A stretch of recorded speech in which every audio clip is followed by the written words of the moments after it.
27-year-old Michael Shipman Jr.'s father is grieving, demanding to know who killed his son and why.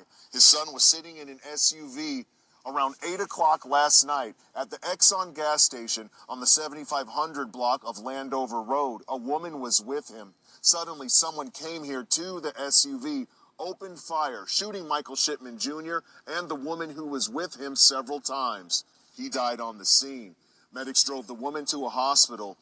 Tonight, she survived. Her condition is unknown. Prince George's County Police roped off the area at the gas station while crime scene investigators. Dozens of gunshots could be heard outside of a Florida City home Saturday night when a 13-year-old boy was sadly shot and killed. Police are now investigating this teen tragedy as they work to learn who is responsible here. And we have Terrell Forney joining us live from Florida City with the latest on this investigation. Terrell. And we have actually learned that there were 2 young people who were hit by gunfire when the shooting happened. That crime played out just a few blocks away from here, but at this point where we are in this neighborhood, this is where loved ones will soon gather for a vigil to honor the 13-year-old who was killed in this tragedy. Police are still searching for the person or people who pulled the trigger.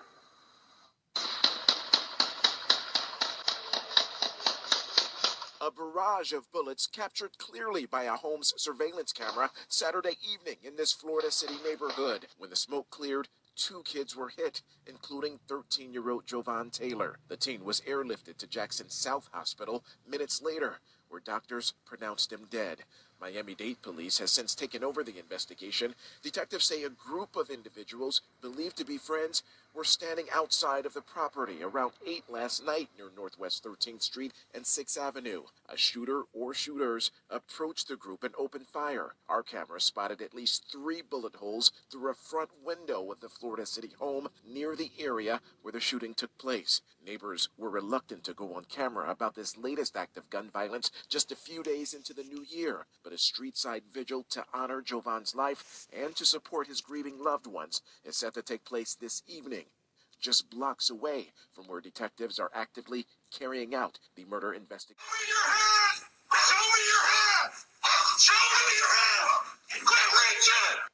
Tense moments captured on security camera video last night between South Jordan police and a suspect in the lead up to exchange of gunfire. The suspect ultimately shot and killed by officers in someone's backyard. Now, this latest incident marks the 4th fatal police shooting here in Utah in just the last 5 days.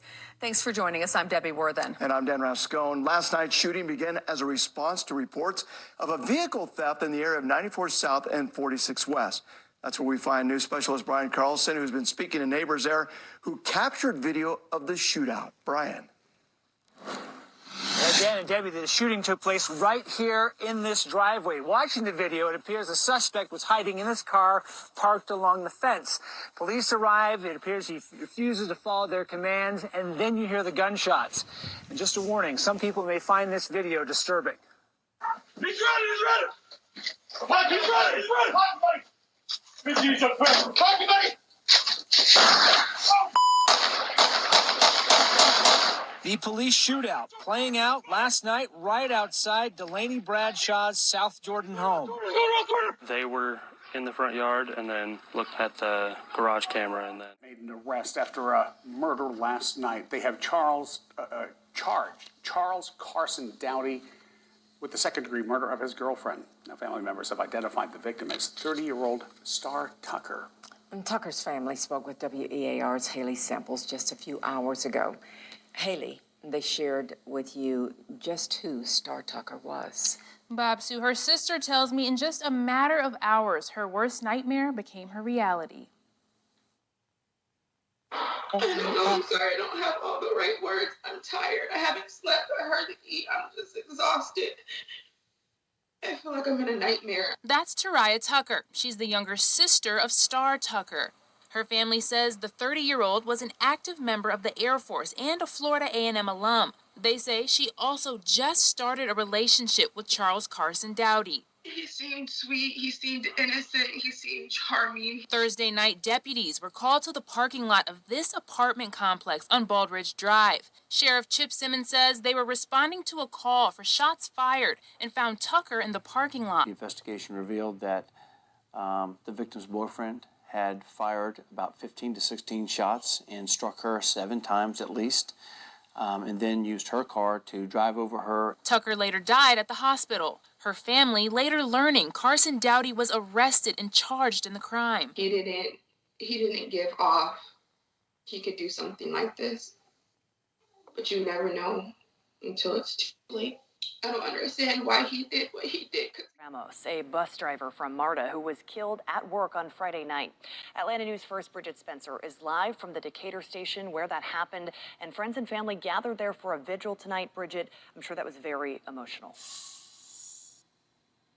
It was, Chelsea, and this whole situation, it was just an absolute tragedy. The shooting happened on Friday night, right about where that bus is situated right there, and that's where there's a memorial set up for Leroy. His family and friends talked highly of him today and says he was a provider and a hard worker.